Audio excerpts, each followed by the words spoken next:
The Founding Fathers of the Afro-Asiatic Language Classifications by Biblical DNA.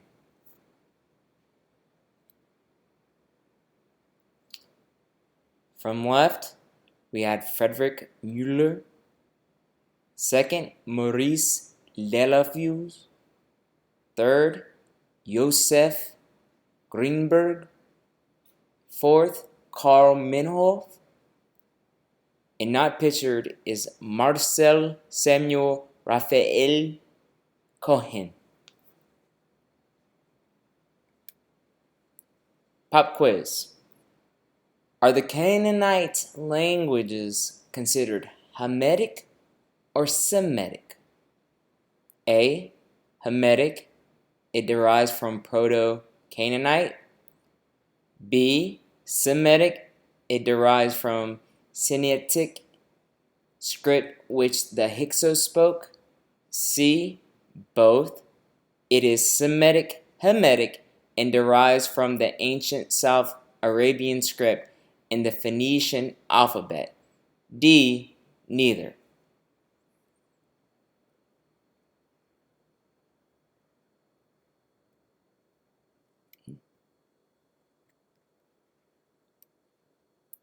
If you chose B, you got the right answer.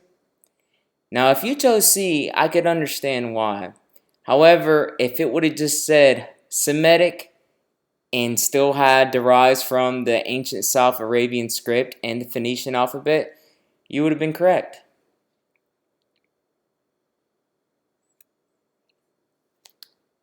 Now, when these language groups were first classified under the Afro-Asiatic languages, you can see the areas present day that's affected by these Afro-Asiatic classification groups. As we can see, sub-Saharan Africa, besides the Hasu or the Husu, are exempt from Hamitic languages and Semitic languages.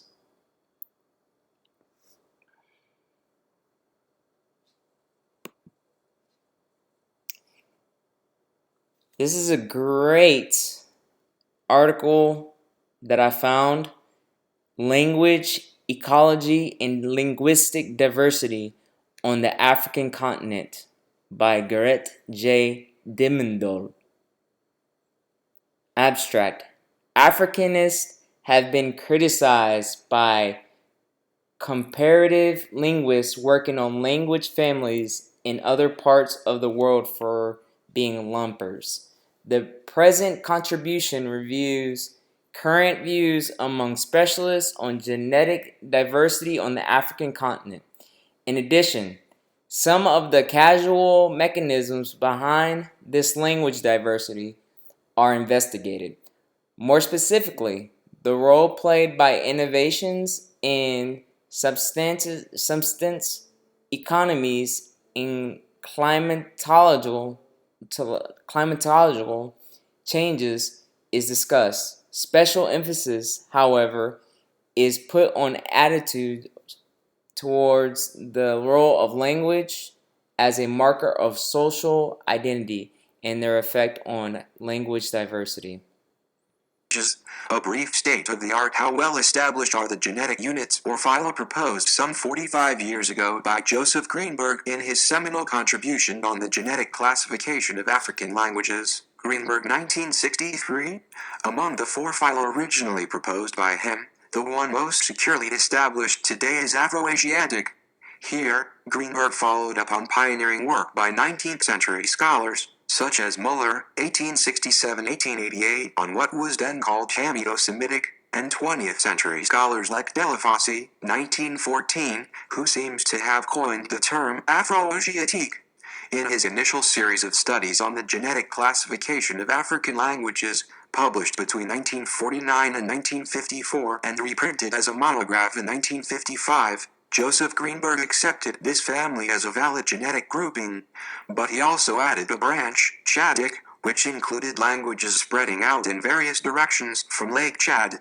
As pointed out in Greenberg, 1955, the term Hamito-Semitic for this family should be avoided, for Semitic constituted but one of the 5 branches. Moreover, the concept Hamitic had developed racist connotations during preceding decades, in particular after Meinhof's 1912 publication of Die Sprander Hamiten, which constituted a mixture of genetic and typological as well as physical anthropological criteria. Hamitic languages, according to Meinhof, originally were spoken by stock-keeping peoples of Caucasian stock.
Language in Africa, an introductory survey, Egner A. Gregerson. Go to page 116. This is where Afroasiatic starts.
Read that carefully.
A Semitic language introduced into Africa after AD 600.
By a what?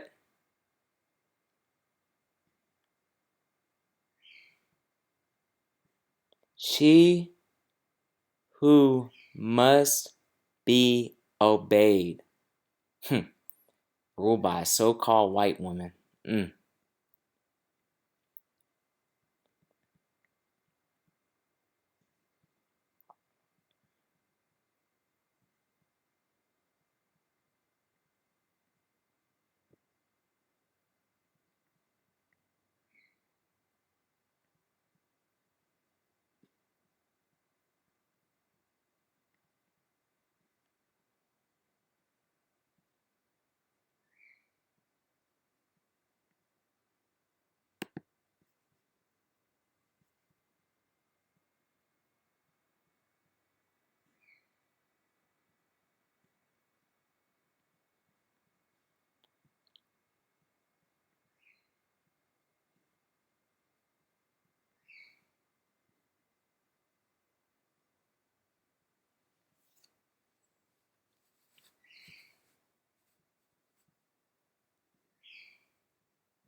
Remember, Chadic, where does it come from? Influenced by what? Arabic.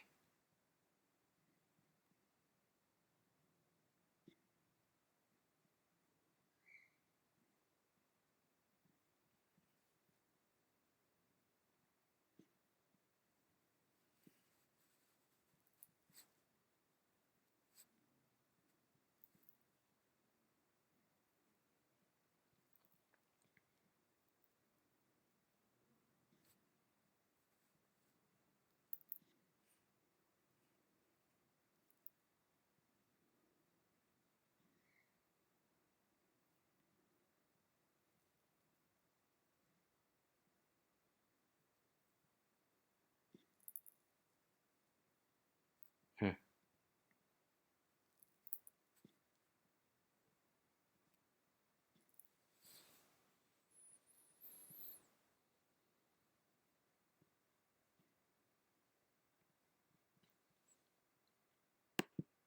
Alright, so a lot of this stuff, instead of reading all of that, if you wanted to skip through that, you can just go to Wikipedia, Afro-Asiatic languages. This has a lot of information. It's legit. And you can see how the breakdown of the different groups of classifications that they made up. But just remember who's responsible for all these classifications of Afro-Asiatic and who came up with the term and whatnot. It's very important. And remember, pretty sure it's on here, but um, it wasn't supposed to be regarded. Greenberg thought it wasn't supposed to be reflecting of race. So just because you spoke a certain language, that's not your race. So that's what his counter argument was to Menoff, because Menoff thought, that all Ham, Shem, and Japhet was all Caucasians. That's actually the theory. That all three came from the Lesser Caucasus, and they produced the languages of Afro-Asiatic. why a lot of E1B1B can be considered looking Caucasian. But we know J1, haplogroup J1, is the forefather of the Semitic speaking languages, because not only is it the most dominant Semitic language speakers, but it was around Arabia when it first started off.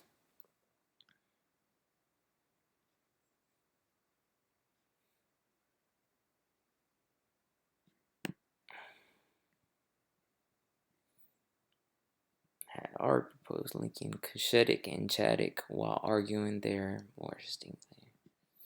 However, his suggestion found little symptom rejected the idea of distinct.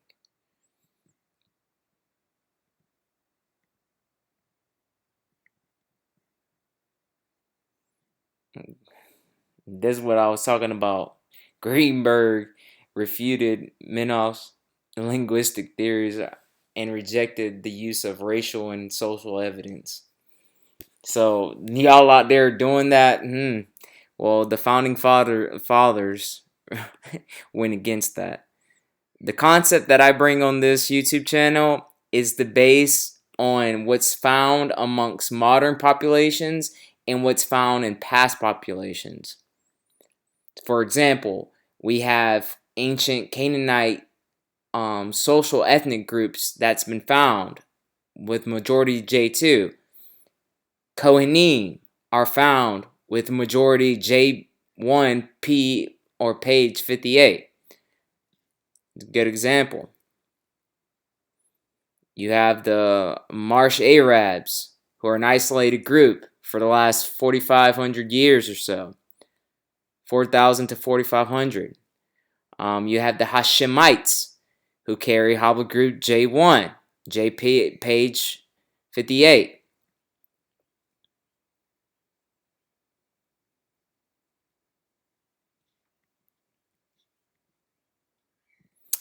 All right. Let me see. Hamites. See, this is a breakdown of a Bedouin. You can see what he looks like, and he more than likely carries J1 as his haplogroup. A lot of Bedouins carry J1. They're known as the tent dwellers.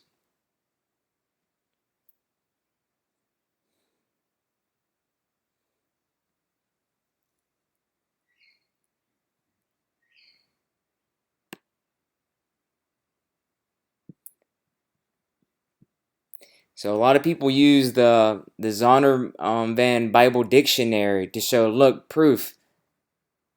Descendants of Ham, not the Negroes.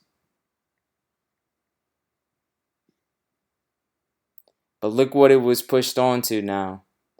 North Africans. EM81, EM78, EV22 was a sub-branch of Cushitic, supposedly. But obviously, it's all nonsense.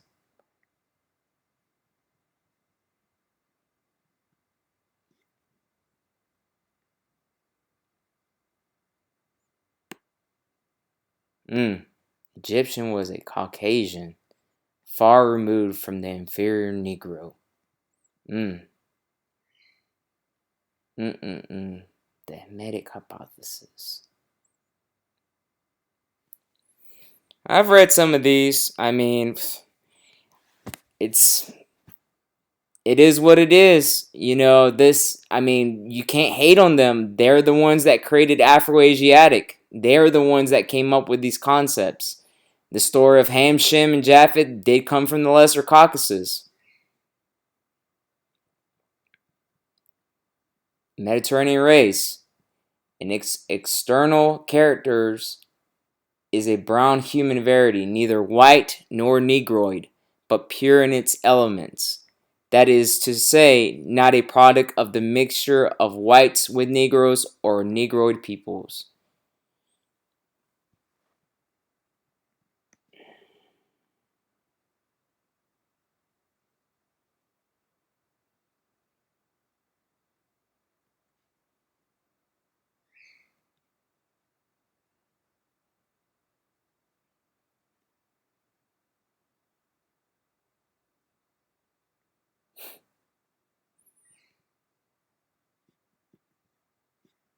See? Had lost the pure Hamitic features through admixture of Negro blood, but still retained sufficient characteristics to prevent all doubt as to its origins.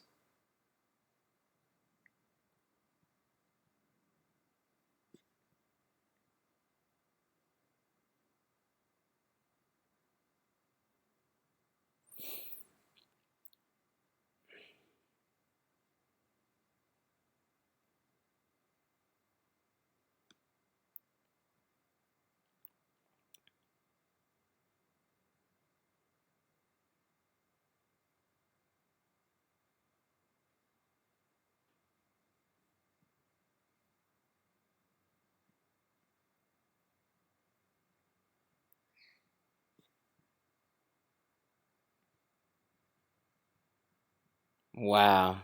You see that? Mm-mm-mm-mm. Wow. We see that the so-called sub-Saharan Africans, the Bantus or Igbo or any of those tribes that have E1B1A or down there in sub-Saharan Africa has literally nothing to do with Ham. Nothing to do with Ham or Shem.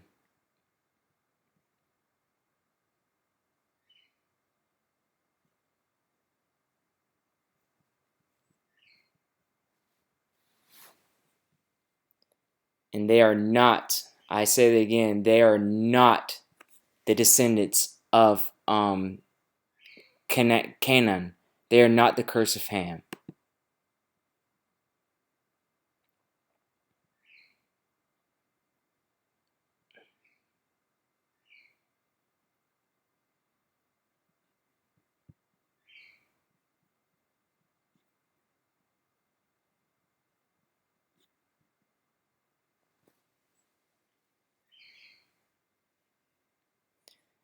Now, does this mean right here that it was referring to everybody that's of so-called Caucasian race? Absolutely not. We know who speaks the Semitic languages. We know what their haplogroup is. We know what the ancient Semitic speakers or people in some so-called Semitic lands were carried. We have DNA samples.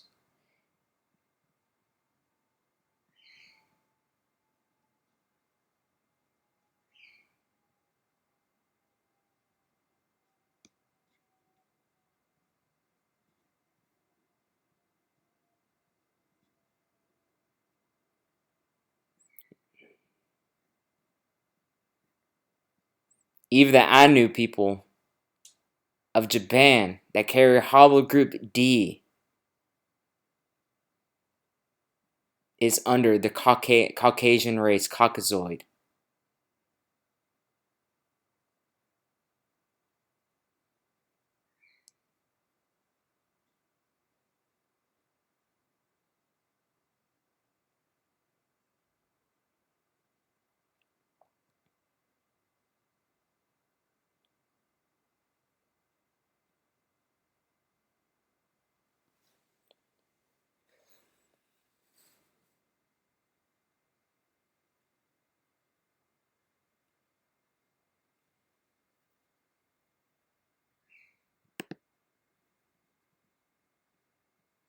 This is written in, I want to say this is German, but it clearly identifies which people are who.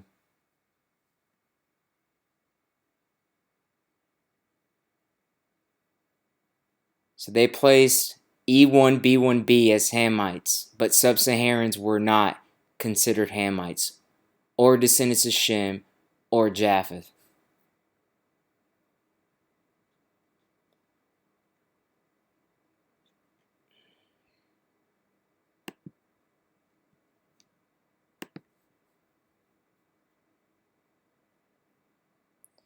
And as we can see, they are placed under the Caucasoid or Caucasian race. Aryans for your Japheth, Semitic for your descendants of Shem, and Hamitic for your descendants of Ham, the Hamites.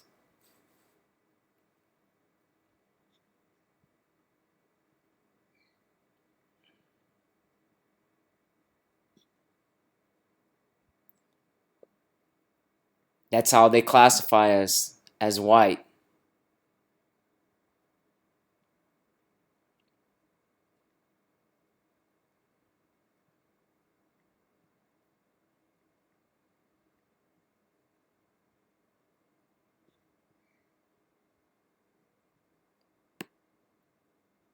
Very important right there.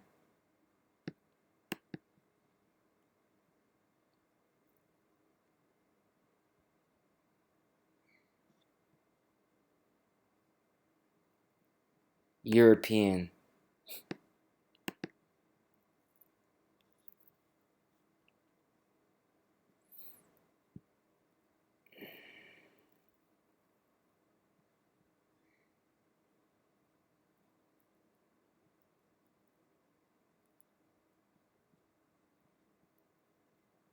I mean, it is what it is. There's why would I get jealous over this, or why would you get mad? I mean, this is the concept, the whole concept of coming down from the Lesser Caucasus. They're considered the part of the Caucasian race.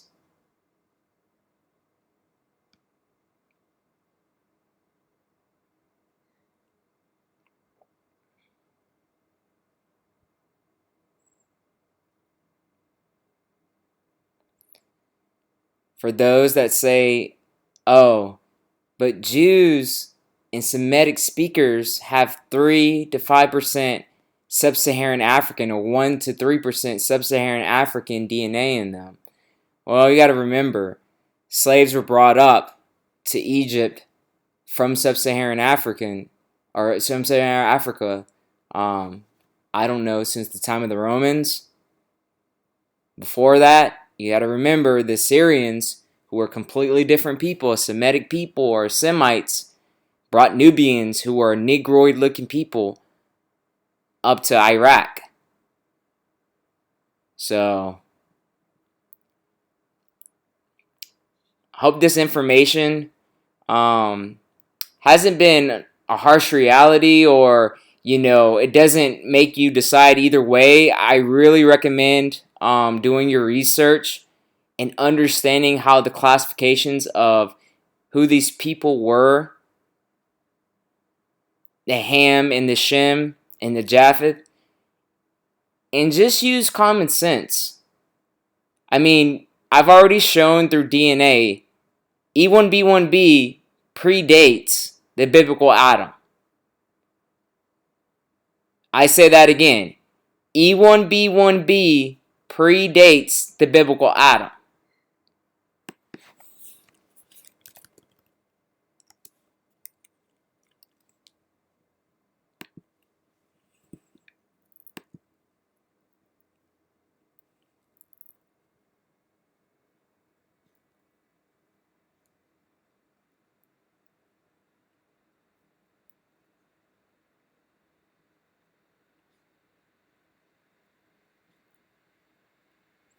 Some people, they don't like this truth. This is too much when they find out, oh wow, 6,500 years ago, these fair-skinned, blue-eyed, blonde-haired people came down from Turkey to Israel. They don't like that. They don't like that at all. They consider that racist. That's racism. We have the DNA. We have anthropologists and archaeologists. Their jobs aren't to be racist or biased or prejudiced. It's to give us the most up-to-date logical facts based off of their research, their scientific research, or their work.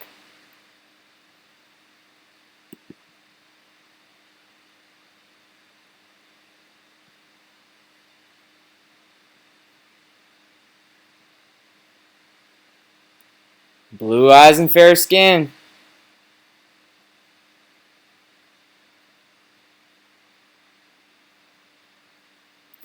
And see, for those that have, maternal lineages out there with blue eyes, such as I, My maternal DNA is J1B1A, which originally came from Iran,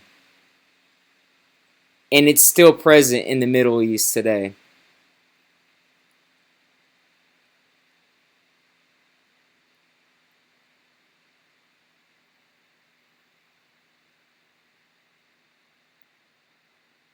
If you've liked this content, please like, share, and subscribe. And remember, this content wasn't to bring down anybody. It's not to discriminate against anyone, anyone's faith, anyone's color, anyone's creed, anyone's anything. It's to bring out the facts and what these archaeologists and anthropologists have said. Thank you.